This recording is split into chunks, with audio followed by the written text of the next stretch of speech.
ሰላም ጤና ይስጥልኝ ክቡራትና ክቡራን የዘራ ሚዲያ ተከታታዮች ለዛሬ ያዝናቸው ዜናዎች ይዘን ቀርበናል። ተከታተሉን ዘንድ በአክብሮት እንጠይቃለን። በቅድሚያ አርዕስተ ዜና። ላለፉት 7 ዓመታት በግጭት ላይ የኖረው የፌዴራል መንግስት አሁን ላይ በትግራይ ሌላ ግጭት እያዋለደ ስለመሆኑ፣ የእንግሊዝ መንግስት ለፕሪቶሪያው የሰላም ስምምነት መተግበር በትኩረት እየሰራ መሆኑን አስታወቀ። የኮሬ ብሔረሰብ ተወካይ ሆነው ፓርላማ የገቡት ዶክተር አወቀ የትግራይ ህዝብና ህወሓት ባልተወከሉበት ፓርላማ ያሰሙት ንግግር እያነጋገረ ነው።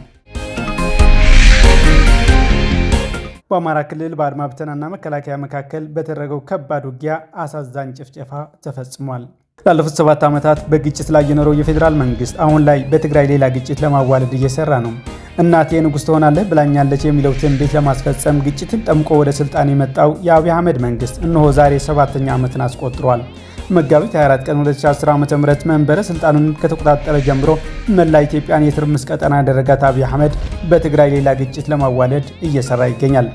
የ2 ዓመቱ አውዳሚ ጦርነት በፕሪቶሪያው ስምምነት ቢቋጭም ከጦርነት ውጭ መኖር የማይችለው የፌዴራል መንግስት በሸራተን ከመሸጉ የጊዜያዊ አስተዳደር አመራሮች ጋር በመሆን የትግራይ ሰራዊት ለማፍረስ አዲስ ሴራ ጀምረዋል።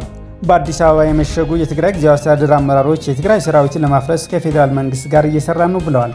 ራሳቸውን የትግራይ ጊዜያዊ አስተዳደር ፕሬዝዳንት አቶ ጌታቸው ረዳ የሚመራው የህወሓት ቡድን ብሎ የሚጠራ አካላት ባወጡት መግለጫ ችግሮቻችን በውይይት ለመፍታት ዝግጁ ነን ማለታቸውም አይዘነጋም። ልዩነታችን በይደር በማቆየት ቂምና ቁርሾ ቀርፈን እኔነትንና ጠቅላይነትን አስተሳሰብ ከውስጣችን በማስወገድ ትግራይ ለማዳን እንስራ የሚል ጥሪም አቅርቦ ነበር። ይህ መግለጫ በተሰጠበት ማግስት በፌዴራል መንግስት እየታገዙ የትግራይ ሰራዊትን ለማፍረስ እንደሚሰሩ ገልጸዋል። የጊዜያዊ አስተዳደር አመራር የነበረው ሽሻይ አማረ የትግራይን ህዝብ ከመጥፋት ለመታደግ የወጣ ሉዓላዊነትን ለማክበር ዘብ የሆነውን ሰራዊትን ለማፍረስ እየሰራ ነው በማለት በኩራት ተናግረዋል። ለዚህም አፋር ክልል የማቆያ ቦታ በመስጠት ፌዴራል መንግስት ደግሞ በሎጂስቲክ በመደገፍ እየተባበራቸው እንደሆነ ገልጿል። የትግራይ የወደፊት የጸጥታ አቅም ባክሮ እንዳይቀር የሚያደርግ እርምጃ እየወሰድን ነው። ምክንያቱም ሰራዊቱ እኛ ፈለግንም አልፈለግንም እየተበተነ ነው። ሰራዊቱ ይበተን ተበትኖ እንዲቀር አንፈልግም። መዳረሻው እንደ አዲስ ተደራጅቶ አቅም ሆኖ እንዲቀጥል ማድረግ ነው። የማደራጀት ስራ እየሰራ ነው። ይመቻል ባልነው አካባቢ እየሰራ ነው ማለት አሁን ሳይቱ እኛ የመረጥነው አካባቢ ብቻ ሳይሆን ሰራዊቱ ያድነኛል ወደሚለው ዋስትና ይሰጠኛል ወደሚለው አካባቢ ሲወጣ እዛው እያደራጀን አቅም እያደረግን እያስቀጠልነው ነው። እንዲባክን እያደረግነው አይደለም። ያው እንግዲህ ተበትኖ የመጣ ኃይል እናደራጅበት ብለህ ጠይቀህ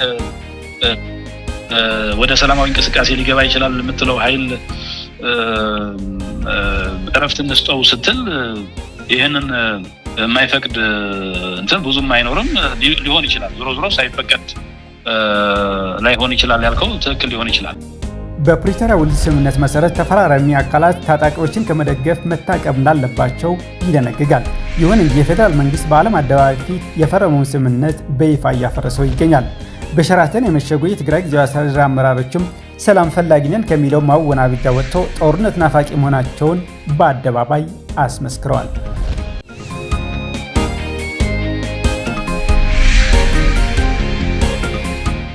ህወሓት አሸባሪ አይደለም ያሉ የፓርላማ አባላት ህወሓት አሸባሪ ነው እያሉ ነው። የ100 ሺህ የኮሬ ብሔረሰብ ተወካይ ሆነው ፓርላማ የገቡት ዶክተር አወቀ የትግራይ ህዝብና ህወሓት ባልተወከለበት ፓርላማ ህወሓትን ማሽሞንሞን ይብቃ ሲሉ ተደምጧል። ህወሓትን እንደ ድርጅት ያሽሞነሞን እስከ መቼ ድረስ ነው የሚቀጥለው? መጀመሪያም ከአሸባሪነት የተነሳበት ሁኔታ ጥያቄ ነው። አሁንስ እስከ መቼ ድረስ ነው ይሄን አሸባሪ ድርጅት አገሪቷን ለማፍረስ እየተንቀሳቀሰ ያለው ያሽሞነሞን የሚቀጥለው የሚል ጥያቄ አለኝ። ምክር ቤቱ ሚያዝያ 23 ቀን 2013 ዓ.ም ባካሄደው 23ኛ አስቸኳይ ስብሰባ ህዝባዊ ወያነ ሓርነት ትግራይ በሽብርተኝነት እንዲሰየም የውሳኔ ሐሳብ ለህዝብ ተወካዮች ምክር ቤት አቅርቦ በሙሉ ድምጽ ማጽደቁ ይታወሳል። ህወሓትን በሽብርተኝነት እንዲፈረጅ ምክንያት የነበረው የትግራይ ጦርነት በደቡብ አፍሪካ በተፈረመው ስምምነት እንዲቋጭ ተደርጓል። ጦርነቱ በሰላማዊ መንገድ መቋጨቱን ተከትሎ መጋቢት 13 ቀን 2015 ዓ.ም የህዝብ ተወካዮች ምክር ቤት ህዝባዊ ወያነ ሓርነት ትግራይ ከሽብርተኝነት ድርጅት እንዲሰረዝ ውሳኔ ማሳለፉ ይታወቃል። በውል መሰረት የተቋቋመው የትግራይ ጊዜያዊ አስተዳደር የስልጣን ቆይታ ለመወሰን ትናንት የተሰበሰበው ምክር ቤቱ ለተጨማሪ 1 ዓመት ማራዘም የሚያስችል ማሻሻያ አዋጅ አጽድቋል። በዚህ ስብሰባ የተገኙት የኮሬ ብሔረሰብ ተወካይና የኢዜማ አባል ዶክተር አወቀ አምዛዬ በድጋሚ ህወሓትን በሽብርተኝነት እንዲፈረጅና ህወሓት እንደ ድርጅት እያሽሞነሞነ እስከ መቼ እንቀጥላለን ብለዋል። የአብይ አህመድ ትዕዛዝ ተቀብሎ እጃቸውን ችባ አስመስሎ ህወሓትን ከሽብርተኝነት የሰረዙ የፓርላማ አባላት በድጋሚ ከአብይ የመጣውን ትዕዛዝ ለማክበር ሌላ ውርደት እየሰሩ ነው። በፓርላማ በራሱ እጅ ጭምር ህወሓት አሸባሪ አይደለም ያለው አሁን አሸባሪ ድርጅት ነው ብሏል። ህወሓት ትጥቅ ያለው ፓርቲ ነው ብሎ ሲናገርም ተሰምቷል። ህወሓት ፖለቲካዊ ድርጅት ሆኖ የእውቅና ሰርቲፊኬት እንዲሰጠው ከፌዴራል መንግስት ጋር ሰጥ አገባ ላይ የሚገኝ እንጂ ሰራዊት እንደሌለው እየታወቀ እንዲህ አይነት ውንጀላ በጠቅላይ ሚኒስትር አብይ አህመድ ዘመን የተለመደ ተግባር ሆኖ ቀጥሏል። የእንግሊዝ መንግስት ለፕሪቶሪያ የሰላም ስምምነት መተግበር በትኩረት እየሰራ መሆኑን አስታወቀ። እንግሊዝ የተኩስ አቁም ስምምነቱን ሙሉ በሙሉ ተግባራዊ ለማድረግና በቀጠናው ግጭት እንዳይከሰት ከአጋሮቿ ጋር እየሰራች ነው። የእንግሊዝ ፓርላማ ተወካይ የሆኑት ሎርድ ዴቪድ አልተን የእንግሊዝ መንግስት የፕሪቶሪያ ሰላም ስምምነት አፈጻጸም እንዲከታተሉና አሁን በትግራይ ስላለው ሁኔታ ስምምነቱን እንዳይቀለበስ መጠየቃቸውን አይዘነጋም።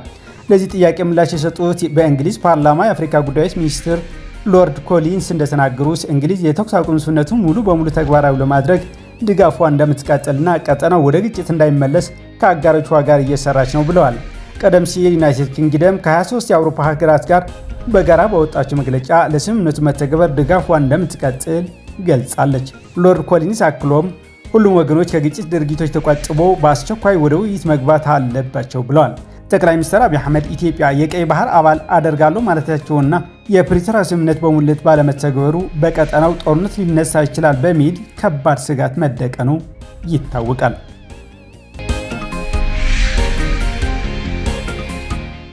በአማራ ክልል በአድማ ብተናና መከላከያ መካከል በተደረገው ከባድ ውጊያ አሳዛኝ ጭፍጨፋ ተፈጽሟል። በተደረገው ከባድ ውጊያ በአማራ ክልል በሰሜን ጎጃም ዞን ሰሜን ሚጫ ወረዳ ብራቃት ከተማ አሳዛኝ ጭፍጨፋ መፈጸሙ ታውቋል።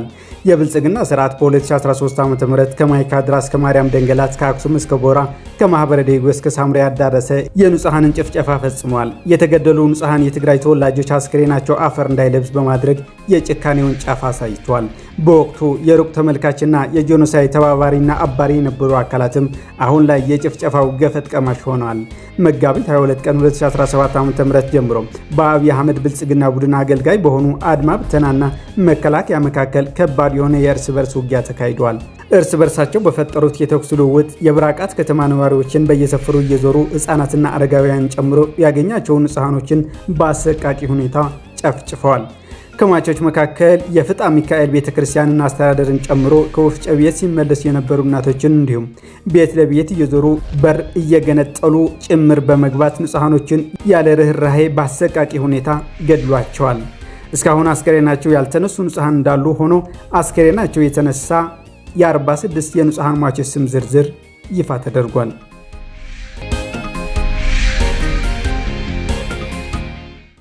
ጀነራል ተፈራ ማሞ የሰሜኖችን ህልውና ለማረጋገጥ ከትግራይና ኤርትራ ግንኙነት ማድረጋችን አይቀርም አሉ። ከ2 ዓመት በፊት ከፌዴራል መንግስት ጋር አብሮ ትግራይን ሲወጉ የነበሩ ጀነራል ተፈራ ማሞ አሁን ላይ የፋኖ ኃይሎችን እየመሩ ከመከላከያ ጋር እየተዋጉ ይገኛሉ።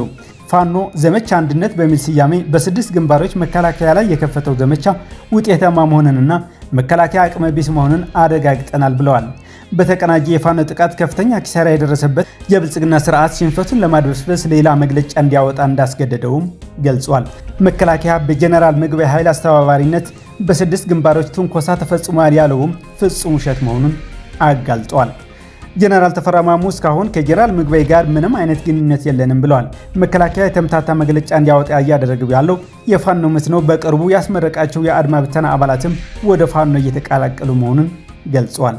የአብይ አህመድ አገዛዝ ያነጣጠረው በሰሜን ኢትዮጵያ ህዝቦች ላይ ነው። ይህም በሚስጥራዊ ስብሰባው ጭምር ይፋ አድርጎታል ብለዋል። አገዛዙ አቅም ካገኘ አማራ፣ ትግራይና ኤርትራን ከማጥፋት ወደ ኋላ እንደማይልም ገልጿል። ይህንን የጥፋት አደጋ ለመመከት ከትግራይና ኤርትራ ከዚህ በፊት ግንኙነት ባይኖረንም ወደፊት ግን ህልውናችንን ለማረጋገጥ ስንል መገናኘታችን አይቀርም ብለዋል። በኢትዮጵያ በአንድ ዓመት ብቻ 43 ጋዜጠኞች ለእገታና እስር መዳረጋቸውን ሪፖርት አመለከተ።